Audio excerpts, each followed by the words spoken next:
नमस्कार। आज हम एक ऐसे नाम की कहानी में उतरने वाले हैं जो हिंदी साहित्य के आसमान का वो सितारा है जिसकी रोशनी आज भी उतनी ही तेज है। जी हाँ, हम बात कर रहे हैं मुंशी प्रेमचंद की। उन्हें सिर्फ एक लेखक कह देना सच कहूं तो काफी नहीं होगा।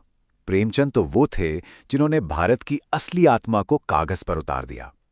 वो एक आवाज थे, उन बेजुबानों की, और उनकी कलम वो एक क्रांति थी। तो चलिए अब थोड़ा और करीब से जानते हैं इस महान कलम के पीछे के इंसान को। आखिर वो कौन थे, कहां से आए थे, जिनके शब्दों में इतना दर्द और इतनी सच्चाई हमें आज भी महसूस होती है। अच्छा, दुनिया उन्हें प्रेमचंद के नाम से जानती है, पर उनका असली नाम था धनपत राय। और उनका जीवन सच कहूं तो मुश्किलों से भरा हुआ था।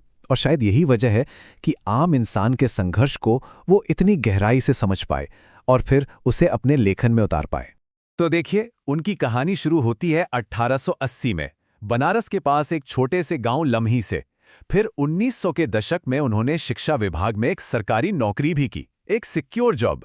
पर दिल में तो आज़ादी की आग जल रही थी। और फिर आया साल 1921। गांधी जी का असहयोग आंदोलन पूरे देश में फैल रहा था। और तब प्रेमचंद ने एक बहुत बड़ा फैसला लिया। उन्होंने अपनी वो पक्की सरकारी नौकरी छोड़ दी और अपनी कलम को ही देश की आज़ादी का हथियार बना लिया। 1936 में ये महान कथाकार हमें छोड़कर चले गए, पर उनकी विरासत वो तो आज भी जिंदा है। तो अब सवाल ये उठता है कि प्रेमचंद के लिए लिखने का मतलब क्या था? क्या ये सिर्फ कला थी?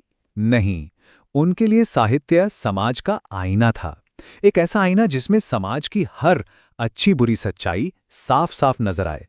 वो खुद कहते थे कि साहित्य सामाजिक परिवर्तन का सशक्त माध्यम है। मतलब उनके लिए उनकी कलम सिर्फ कहानियां सुनाने का एक जरिया नहीं थी, नहीं, वो एक हथियार थी, समाज को बदलने का, उसमें सुधार लाने का।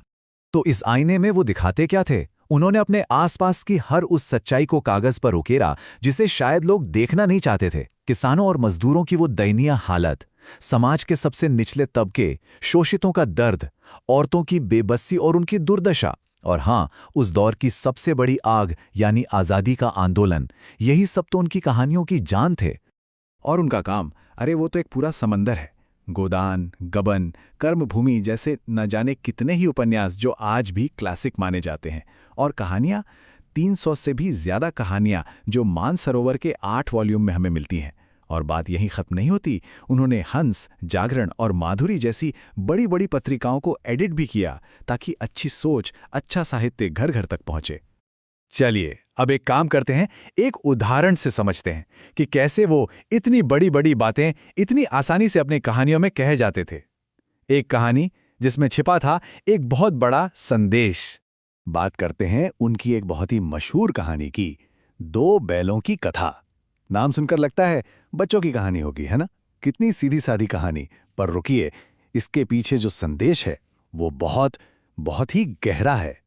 तो देखिए, इस कहानी में 2 परतें हैं। पहली परत है इंसान और जानवर के रिश्ते की। ये कहानी हमें दिखाती है कि किसान और उसके बैलों के बीच कितना गहरा, कितना इमोशनल रिश्ता हो सकता है। और फिर आती है दूसरी परत जो कि बहुत ही जरूरी है, आज़ादी के लिए संघर्ष। ये कहानी हमें सिखाती है कि आज़ादी वो कोई थाली में परोसकर नहीं देता, उसे पाने के लिए बार बार लड़ना पड़ता है, संघर्ष करना पड़ता है।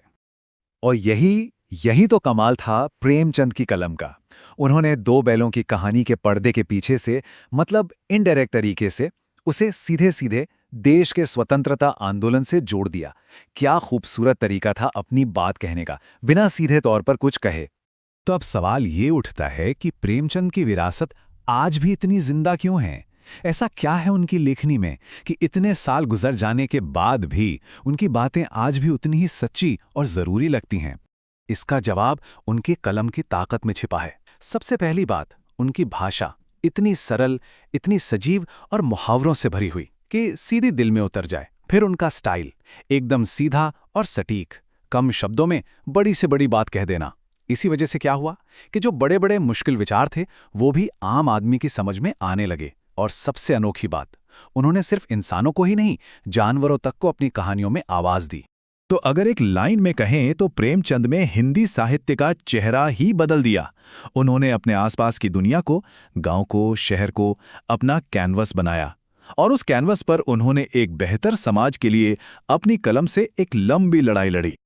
और यहीं पर मैं एक सवाल छोड़कर जा रहा हूं, सोचिएगा जरूर, कि प्रेमचंद ने जो मुद्दे उठाए थे, न्याय का सवाल, शोषण के खिलाफ आवाज, आजादी की लड़ाई, वो सब आज भी हमारे समाज में, हमारे दिलों में इतनी गहराई से क्यों गूंजते हैं?